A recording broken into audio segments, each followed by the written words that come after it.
James Carter, 42 years old, a wildlife photographer with over 2 decades of experience documenting Africa's most dangerous predators. Today he was driving through the Serengeti when movement caught his attention, a trail of blood, dark red droplets marking a path through the dry grass. James immediately pulled his Land Rover to a stop and followed the blood trail carefully. What he discovered made his breath catch in his throat. A massive male lion lay collapsed in the shadow of an acacia tree, his body covered in deep claw wounds and bites. His front legs were severely wounded, the fur torn away to reveal deep lacerations. One front paw was so badly injured that the lion couldn't put any weight on it. His golden mane, once magnificent, was matted with blood and dust. The lion's breathing was shallow, his eyes barely open. But it wasn't the lion's wounds that froze James in place. It was the look of devastation in those amber eyes. The lion was grieving. Just 3 weeks earlier, this same lion had been thriving. His name was Marcus. He was the patriarch of a growing pride, strong and confident. His mate, Grace, had given birth to a healthy male cub 2 months prior. The cub was everything to Marcus. He had devoted himself to protecting the young one, teaching him the ways of the savannah. Then came the night that changed everything. A massive scarred hyena led a brutal attack on the pride near a watering hole.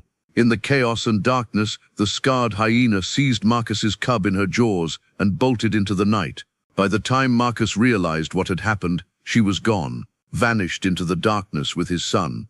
Marcus's anguished roar echoed across the entire savannah that night. It was a sound of pure desperation, a father's cry for his stolen child. He had immediately pursued, tracking the hyena clan's scent across miles of grassland. For 3 weeks, Marcus had been consumed by a single purpose: find his cub. He abandoned his pride, his territory, everything. He tracked hyena clans across vast stretches of savannah, following scents that were days old, searching desperately for any sign of his son. His body, once powerful and muscular, began to deteriorate from exhaustion and lack of food. He had been so focused on the search that hunting had become secondary to survival. His front legs bore the worst of the damage from his relentless pursuit. Deep gashes from hyena teeth marked his forearms. His paws were cut and bleeding from running across rocky terrain. When he engaged in combat with hyena clans, they targeted his front legs, trying to cripple him, to slow him down. Each battle left fresh wounds. Each confrontation added to the damage. By the time James found him, Marcus could barely walk. His front legs trembled with pain every time he tried to move. Marcus's desperation grew with each passing day. He became reckless in his pursuit, attacking hyena groups far larger than he should have engaged. He took wounds that should have killed him, but survival instinct kept him moving. The lion who had once been king of his pride was now a ghost of himself. Driven by love for his cub, Marcus pushed deeper into dangerous territory. He was wounded in 3 separate encounters with other male lions. He was chased by wild dogs that nearly brought him down. When James found him beneath that acacia tree, Marcus was at his absolute lowest point. He had collapsed from exhaustion and blood loss. Without treatment, the infected wounds on his front legs would kill him. He had accepted that this might be the end, that he would die out here alone. James approached the wounded lion with extreme caution. A wounded lion was dangerous, unpredictable, lethal, but James could see the lion was suffering profoundly, not just from wounds, but from something deeper. Something emotional. James slowly reached into his vehicle and retrieved a satellite phone and his emergency medical kit. He called for help from the nearest wildlife rescue center. Then, remarkably, he approached the lion. The lion's eyes opened, but did not attack.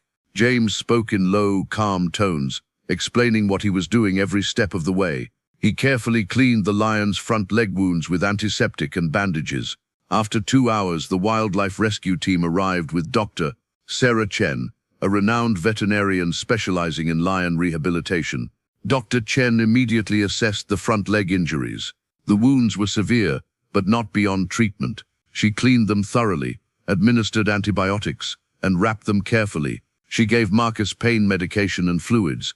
She examined him and discovered that this animal had been hunting, fighting, pursuing something relentlessly. Using satellite imagery and drone footage, James began researching hyena activity in the region.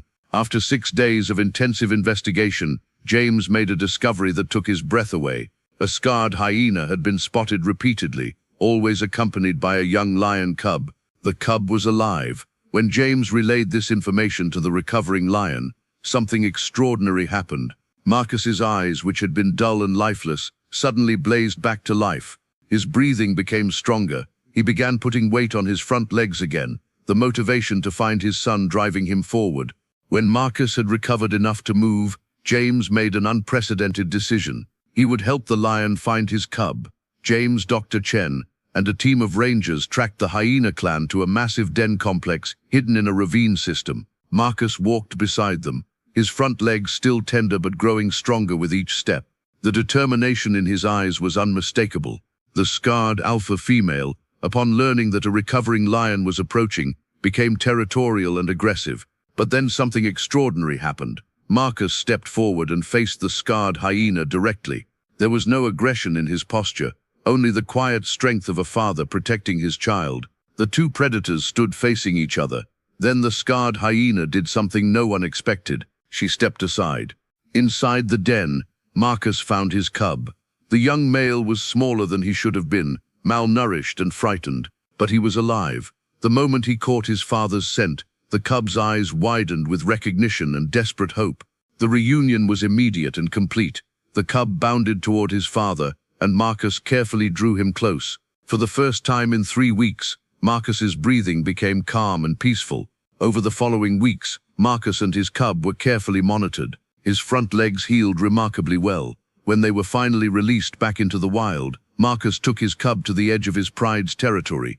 His mate Grace was waiting. The reunion between all three was a moment of profound joy. The pride surrounded them, welcoming back Marcus and his cub with gentle touches and affectionate sounds. On his last evening in the region, James sat watching the pride as the sun set over the savannah. Marcus lay in the center of the pride, his cub nestled against his chest, his front legs, once mangled, now strong and healing. James understood what he had witnessed in that lion's eyes beneath the acacia tree. It was not despair, it was hope, the hope that bonds forged in love are unbreakable, that a parent's determination to protect their child transcends all boundaries. If this story moved your heart, please subscribe to our channel for more extraordinary tales of wildlife redemption. Like this video and share it with others who believe in the power of compassion. We'll return with more amazing stories next.